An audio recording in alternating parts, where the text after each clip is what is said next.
Welcome to Sleepy Stories, the place where stories aren't meant to be finished. I'm Arthur, and tonight I'll be reading you a relaxing, sleepy story written by Pumby. We're heading to the Appalachian Trail during autumn's peak, when the leaves transform into something that feels almost impossible. Let your breathing slow, feel your shoulders drop. We're about to walk together through one of nature's most stunning transformations.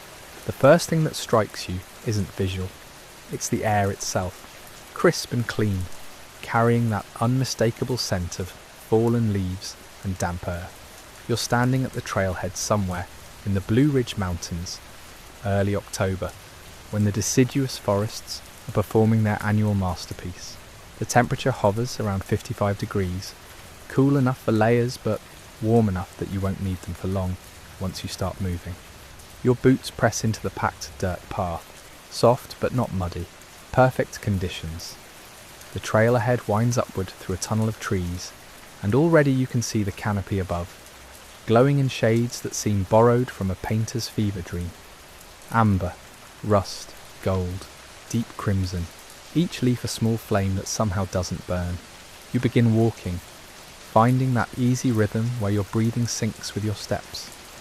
The path is well worn here, smooth from thousands of hikers who've made this same journey, seeking the same seasonal spectacle.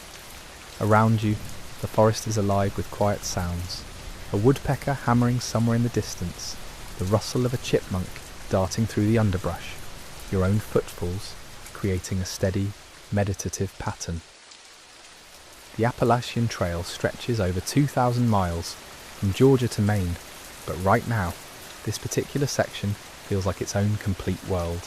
You're not thinking about the full distance, just this step, then the next. The morning sun filters through the branches overhead, creating shifting patterns of light and shadow on the trail ahead. As you climb gradually upward, you notice the sugar maples first. Their leaves have turned that particular shade of orange that seems almost luminous, as if lit from within. Some have already fallen, carpeting the trail in a crunching layer that releases a sweet, earthy smell with each step.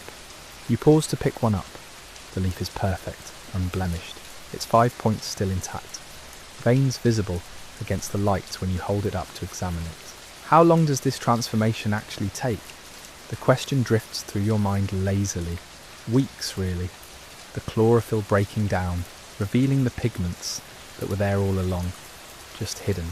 Carotenoids producing the yellows and oranges, anthocyanins creating those deep reds and purples. Chemistry masquerading as magic. The trail curves following the natural contour of the mountain. You're gaining elevation, but so gradually that your breathing remains steady, easy. This isn't a challenging hike. It's the kind where your body moves automatically, freeing your mind to simply observe, to absorb. A clearing opens up on your right, and you step off the trail for a moment. The view extends across a valley to the next ridge. The entire landscape looks like someone spilled a sunset across the mountains. Wave after wave of colour rolling into the distance, each ridge a slightly different shade as the morning mist hasn't quite burned off the farthest peaks. You can see why people travel from around the world to witness this. But here's what photographs never capture: the texture of it all, the way the light changes moment by moment as clouds drift past the sun, the movement of leaves in the breeze creating a constant, shifting shimmer, the depth with some trees still green, others fully transformed, creating layers of colour that no single image could hold. You return to the trail, continuing your steady climb. The oaks are starting their transition too, though they're slower than the maples. Their leaves turn brown and russet, less flamboyant perhaps, but beautiful in their own subdued way. Some still cling to branches even as others have surrendered to gravity, creating that characteristic autumn crunch beneath your feet. A stream appears on your left, tumbling over rocks, clear and cold. You stop to refill your water bottle, the icy liquid shocking against your hands. The water tastes clean, mineral-rich, exactly how mountain water should taste. Around the stream, the environment shifts slightly. Rhododendrons cluster near the water, their leaves still green, waxy and thick. They'll stay that way through winter. Ferns too, though these are beginning to brown at the edges, preparing for dormancy. The trail steepens just a bit, not enough to strain, just enough to make you aware of your muscles working, your heart rate increasing slightly. This is the good kind of effort, the kind that makes you feel alive and capable. Your breath comes a bit faster, forming small clouds in the cool air. You pass through a stand of birch trees, their white bark stark against the riot of colour everywhere else. Paper birch, you think, though you're not entirely certain. Their leaves are yellow, a clean, pure yellow, without any hint of other tones. They flutter in the breeze, creating a sound like distant applause. The path levels out onto a ridge, and suddenly you're walking through what feels like a cathedral. Tall trees arch overhead, their branches interlacing to form a vaulted ceiling of gold and red. The light filtering through is tinted, warm, almost amber. Everything glows, even the air seems coloured. This is the section you've been anticipating, the ridge walk, where the trail follows the spine of the mountain for nearly 2 miles before beginning its descent. On both sides, the land falls away, and through the trees you catch glimpses of valleys below, other mountains beyond. The entire world seems to be celebrating autumn simultaneously, every tree adding its voice to this silent, colourful chorus. Your pace has slowed without you consciously deciding to slow it. There's too much to see, too much to absorb. Each turn reveals something new, a particular tree more vibrant than the rest, a rocky outcrop covered in moss, a view that makes you stop completely and just stare. Welcome to Sleepy Stories, the place where stories aren't meant to be finished. I'm Arthur, and tonight I'll be reading you a relaxing, sleepy story written by Pumby. We're continuing our peaceful autumn journey through the mountains, where every step reveals new shades of gold and crimson. Let your breathing slow, your shoulders drop, and simply allow yourself to drift along this winding trail. There's nowhere you need to be but here. A bird calls from somewhere deep in the trees. Not a song exactly, more of a chirp, short and conversational. Another answers from the opposite direction. You wonder what they're saying to each other. Warnings about the approaching winter? Simple greetings? The sound fades as you move forward, replaced by the whisper of wind through branches. The ridge narrows slightly, and you're suddenly more aware of the drop on either side. Not dangerous. The path is wide enough, solid beneath your feet, but present. It adds a slight edge to the walk, a gentle reminder to stay mindful. The trees here grow at angles shaped by prevailing winds that must howl across this exposed spine during winter storms. Their trunks lean eastward, permanently bowed, yet they've thrived despite the harsh conditions. Some are thick around as your waist, decades old, bent but unbroken. You notice fungi growing on a fallen log to your right, shelf mushrooms, layered like pages of a book someone left open. They're beautiful in an understated way, cream-coloured with rust-brown edges. You crouch to look closer and discover tiny insects navigating the ridged surface, going about their business in this miniature landscape. An entire ecosystem exists on this one decomposing tree. When you stand, your knees crack slightly, reminding you that you've been walking for a while now. How long exactly? You check your watch and are surprised to find nearly 2 hours have passed since you started. It hasn't felt that long. Time moves differently out here, stretched and compressed simultaneously. Minutes can feel like seconds when you're absorbed in the beauty around you, yet the physical distance covered proves that real time has indeed elapsed. The trail begins a gentle descent, leaving the exposed ridge for the shelter of denser forest. The temperature rises a few degrees almost immediately, noticeable on your face and hands. Down here, the undergrowth is thicker. Mountain laurel crowds the path edges, its twisted branches creating natural sculptures. Blueberry bushes too, their leaves now deep burgundy, almost purple. You pick one remaining dried berry, more out of curiosity than hunger. It's wrinkled past its prime, but still sweet in a concentrated way. Water appears again, not a stream this time, but a small pond, perfectly still. The surface reflects the surrounding trees with such clarity that for a moment you can't distinguish up from down. It's disorienting, this perfect mirror. A leaf drifts down, landing on the water, and the spell breaks. Ripples spread outward in concentric circles, distorting the reflection until it settles again into stillness. You circle around the pond's edge, careful on the muddy bank. Animal tracks mark the soft earth. Deer, you're fairly certain. Though you're no expert, the prints are fresh, made perhaps this morning. Something larger too, maybe a bear, though the print isn't clear enough to be sure. That possibility should probably concern you, but somehow it doesn't. You're a visitor here, passing through their home. The thought is humbling rather than frightening. Beyond the pond, the forest changes character. Again, hemlocks now, tall and dark, their needles creating a soft carpet underfoot. The light here is different, filtered through evergreen rather than bare branches, giving everything a slightly greenish tint. It's cooler too, quieter. The hemlock grove feels ancient, cathedral-like in its solemnity. You find yourself walking more slowly, almost reverently, as if loud footsteps would be disrespectful. A stone wall appears, running perpendicular to the trail. It's old, clearly built by hand, each rock carefully placed without mortar.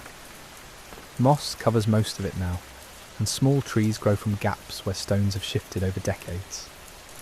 Someone farmed here once, you realise, cleared this land, moved these rocks, built this wall to mark a boundary or contain livestock. That was probably a century ago, maybe more. The forest has reclaimed it all now, but evidence of human presence remains, slowly being absorbed back into the wild. The wall runs alongside the trail for 100 yards before disappearing into dense undergrowth. You wonder where it leads, what it once enclosed. There's a strange melancholy to these old ruins. Not sad exactly, but wistful.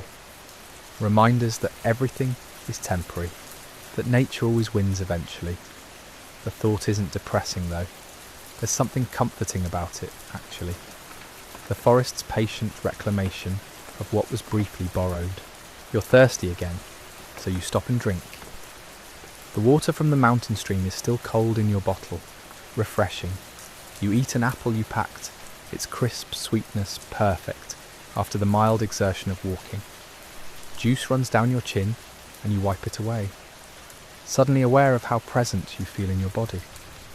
Your legs are pleasantly tired. Your lungs feel clear and strong. Even the slight ache in your shoulders from your pack feels good, earned. The descent continues, more pronounced now.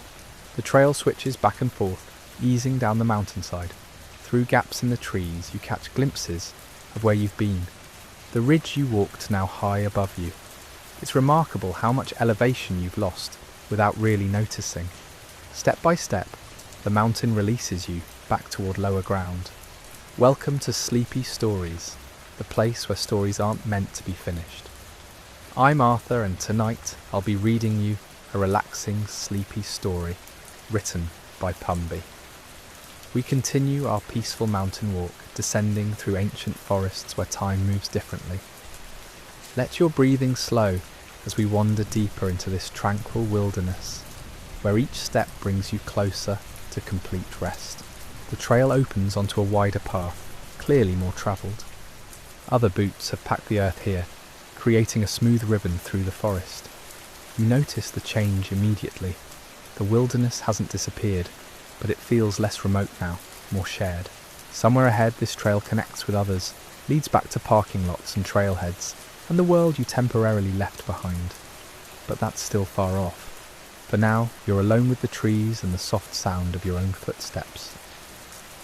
A boulder sits beside the trail, flat-topped and inviting.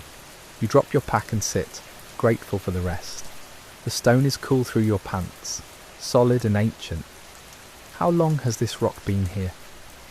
Thousands of years, probably. Glaciers might have left it, dragging it down from higher peaks during the last ice age. You run your hand across its surface, feeling the rough texture, the occasional patch of lichen. From this vantage point, you can see down into a small valley. More hemlocks fill the space, their dark green almost black in the shadows. A hawk circles above the far ridge, riding invisible currents. It doesn't flap, just adjusts its wings slightly, making minute corrections as it spirals higher. You watch until your neck aches from looking up. The rest feels necessary, not because you're exhausted, but because rushing would miss the point entirely. This isn't about covering distance or reaching a destination. It's about being here, in this moment, on this rock, watching that hawk. Everything else can wait. Eventually you stand, shouldering your pack again. The trail continues its downward trend, though less steeply now. The grade has eased into something almost flat, following the contour of the mountainside, rather than dropping straight down. It's easier walking, more meditative. Your mind wanders without you directing it anywhere in particular. You think about the people who built that stone wall. What were their lives like? Did they love this land or resent it for being so difficult to farm? Maybe both. There's a strength in those walls, a determination. Someone looked at this rocky, forested mountainside and decided to make something of it. They cleared trees, pulled rocks from the soil, built walls and barns and homes. Then time passed, circumstances changed, and the forest came back. Their labour wasn't wasted, though.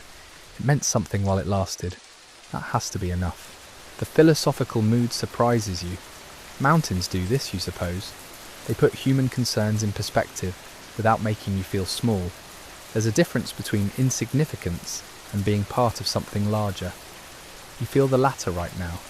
A stream appears again, this one more substantial than the earlier trickle.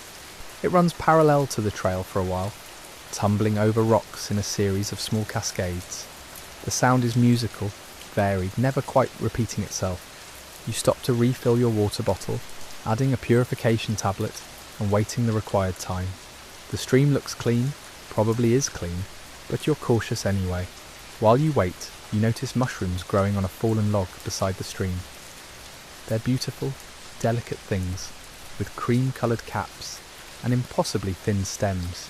You don't know what species they are, don't pick them, just admire them. There's an entire world here you don't understand. Fungi and microorganisms and chemical processes that slowly turn dead wood back into soil. It's happening constantly, everywhere, this patient recycling of matter. Nothing is wasted in the forest. Everything becomes something else eventually. The purified water tastes slightly chemical, but it's cold and you're grateful for it. You drink deeply, feeling it settle in your stomach, cool and satisfying. Then you're moving again, following the stream downward. The hemlocks thin out, replaced by a mixed forest, birch and maple and oak. It's lighter here, more open. The understory is thicker too, ferns and small shrubs competing for space. A chipmunk darts across the trail, freezing when it sees you, then disappearing into a crevice between rocks with a flick of its striped tail. You're definitely lower now. The air feels warmer, slightly more humid. The mountain's influence is lessening. Its cold, thin atmosphere giving way to something more temperate. Soon you'll be back in the regular world, the one with cars and phones and obligations. But not yet. There's still trail ahead, still forest around you. The path curves around a massive oak, its trunk wider than you could wrap your arms around. The bark is deeply furrowed, rough under your palm when you touch it in passing. How old is this tree? 100 years? 200? It was here before you. It will be here after you're gone. That's not melancholy, just fact. The tree doesn't care about your existence, but you're grateful for its shade nonetheless. Ahead you hear something different. Not the stream, which has veered away from the trail. Not wind in the trees or birds calling. Something else. Something human. Voices, maybe. The sound of civilization creeping back in. You're not quite ready for it, but the trail has its own agenda. Welcome to Sleepy Stories, the place where stories aren't meant to be finished. I'm Arthur, and tonight I'll be reading you a relaxing, sleepy story written by Pumby. We're continuing our peaceful mountain journey, descending through forests where time moves differently and the world feels both vast and intimate. Let your breathing slow, your muscles soften, and simply follow along as we walk deeper into the quiet embrace of the trail. The voices grow clearer as you round another bend. 2 hikers appear ahead, coming up the trail toward you. They're young, maybe college age, with oversized packs and determined expressions. You exchange nods and brief greetings as you pass. They're heading up, still fresh with ambition. You're heading down, carrying the mountain with you in a different way. The contrast isn't lost on you. There's a cycle to these trails, people ascending and descending, each carrying their own reasons, their own internal landscapes. For a moment after they pass, you can still hear their footsteps and murmured conversation. Then the forest absorbs the sound, and you're alone again. The trail widens here, becomes less rocky, more groomed. You're definitely approaching something. Civilization, probably, or at least a trailhead. The thought brings mixed feelings.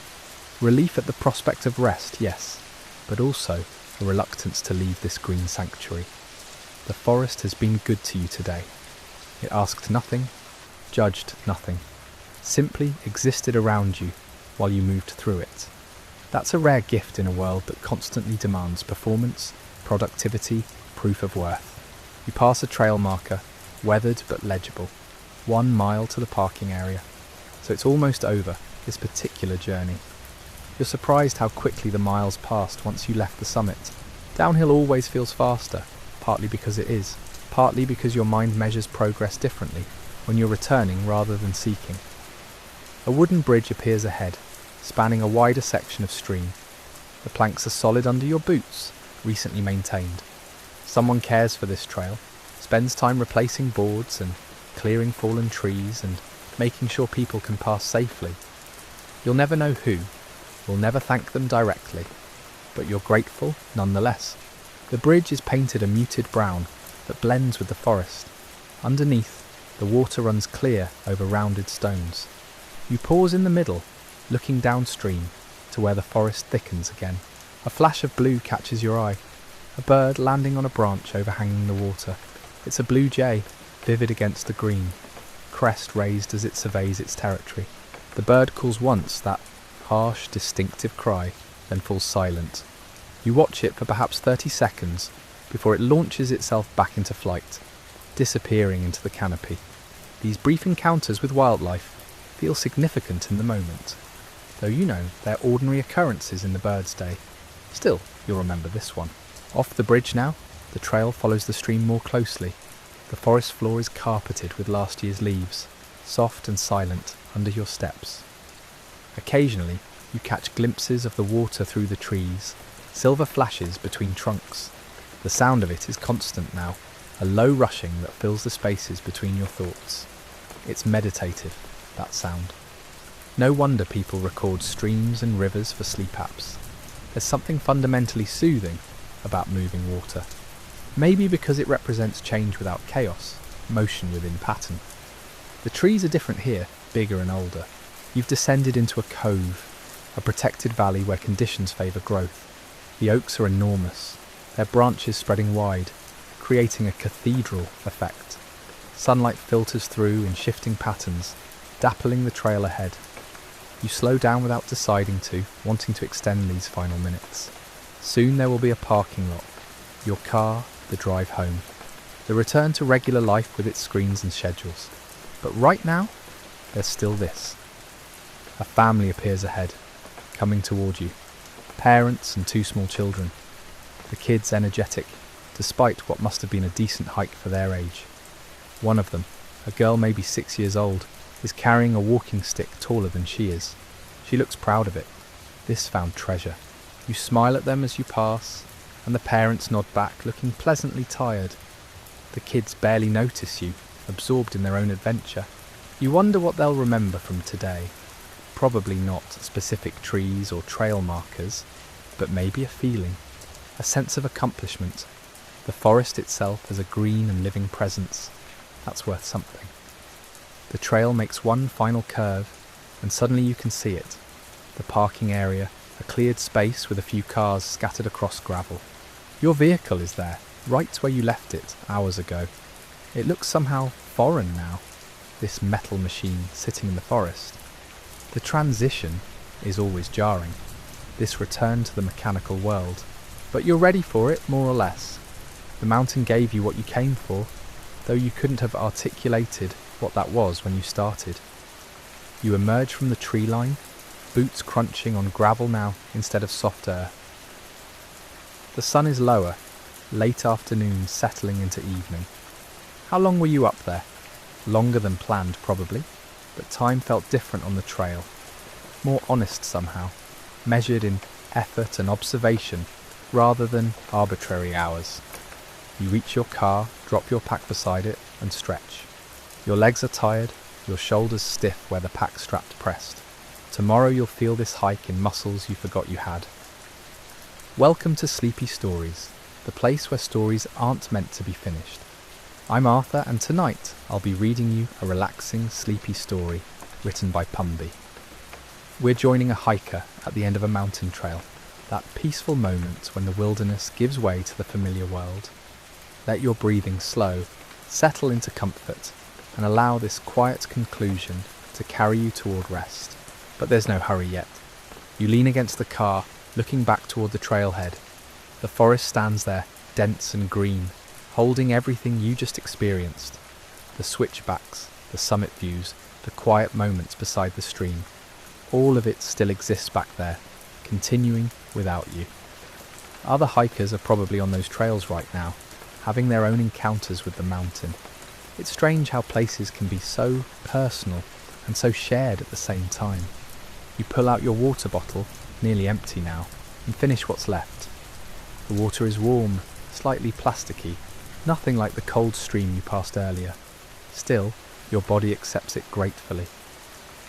Dehydration has a way of sneaking up during long hikes, masked by distraction and steady movement. You make a mental note to bring more water next time, then wonder when next time will be. Next weekend maybe, or the one after. The mountain will wait. A couple emerges from the trail, looking weathered but content. They're older, maybe in their 60s, moving with the careful efficiency of experienced hikers. The woman notices you and smiles. Did you make it to the top? You nod. Beautiful day for it, she says, and you agree because it's true, and because that's what hikers say to each other in parking lots. Her partner is already at their truck, unlacing boots. They'll drive away soon, back to wherever they came from, and you'll never see them again. These brief intersections with strangers feel meaningful in the moment, then dissolve into the general memory of the day. You unlock your car and toss your pack onto the passenger seat. It lands with a satisfying thud. That weight you've been carrying for hours suddenly someone else's problem. Or rather, the car's problem now. Inside the vehicle, the air is stale and hot, trapped sunshine that's been cooking all day. You open all the doors, letting it escape, mixing with the cooler forest air. While you wait for it to become bearable, you change out of your hiking boots. Your feet feel strange without them, lighter, almost floating. Socks are damp with sweat. You'll deal with that later. The drive back starts quietly. You leave the parking area, gravel popping under tyres, then merge onto the narrow forest road. Trees press close on both sides, creating a tunnel of green. No other cars are visible, though you pass a few parked at smaller trailheads. The road winds downward, following the mountain's contours. Your ears pop slightly as elevation changes.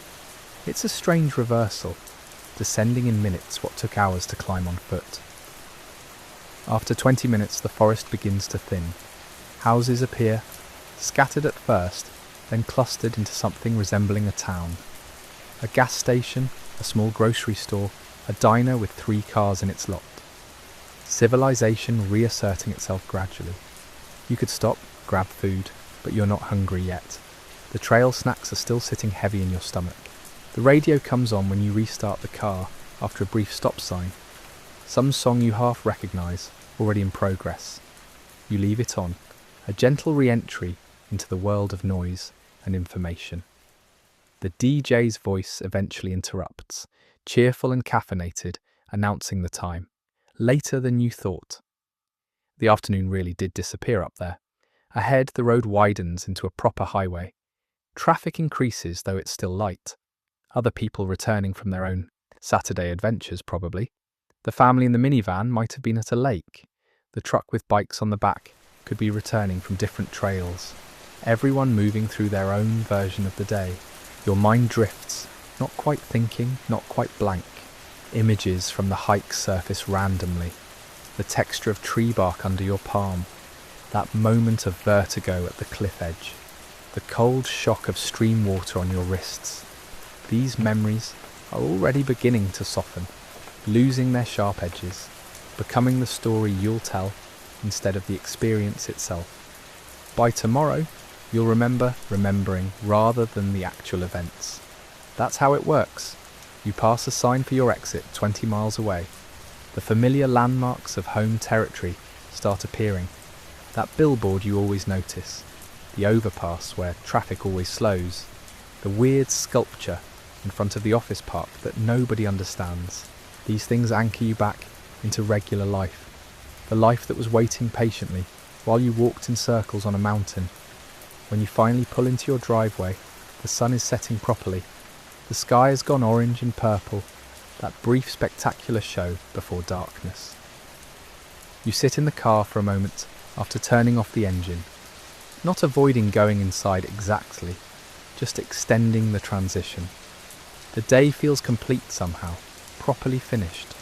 You climbed a mountain, you walked through forests, you stood in streams and sat on rocks and breathed air that tasted like pine and distance. Now you're home, and that's fine too. Different, but fine. Tomorrow will bring its own routines, its own small adventures. But tonight, you'll sleep deeply, your body tired in that good way that comes from actual use. And somewhere out there, the mountain continues. The trails wind through trees, water moves over stones. The summit sits empty under stars, waiting for tomorrow's hikers to arrive and claim it briefly as their own. You pull your pack from the car, feeling its weight one last time before carrying it inside. The front door opens easily, familiar and welcoming. Inside, everything is exactly as you left it this morning. The coffee mug still sits in the sink. Mail is scattered on the counter. Your other life paused, ready to resume. But something feels different now. Not the house, that hasn't changed. You have slightly. The mountain does that. It recalibrates something internal, resets priorities you didn't know needed resetting. The things that seemed urgent this morning feel less so now. They'll still need attention, still matter, but with different weight somehow. You drop your pack by the door and head straight for the shower. The hot water is a luxury after hours of hiking, washing away dried sweat and trail dust. You stand under the stream longer than necessary, letting heat work into tired muscles. When you finally emerge, wrapped in a towel, your reflection in the mirror looks the same as always, but you feel different. Tired, yes. Satisfied too, like you accomplished something that mattered, even if you can't explain why walking in circles on a mountain should matter. Dinner is simple, whatever requires minimal effort. You eat slowly, actually tasting the food, still half in that meditative state the trail induced. No phone, no television, just the quiet sounds of your own chewing, your own breathing. Outside, darkness has fully settled. The day is truly over now. Later, lying in bed, your legs ache pleasantly. That good soreness that promises you actually used your body for something. Sleep comes easily, deeper than usual. And in your dreams, you're walking again. Through forests that glow gold and crimson, past streams that sing over ancient stones, up trails that wind endlessly upward, always ascending, never quite reaching the top. But that's fine. The destination was never really the point. The mountain waits. It will still be there next weekend, next month, whenever you return. The trails will wind through the same forests. Water will move over the same rocks. Leaves will turn and fall and return again. That permanence is comforting. In a world that changes constantly, rushes forward relentlessly, the mountain simply exists. Patient, timeless, ready.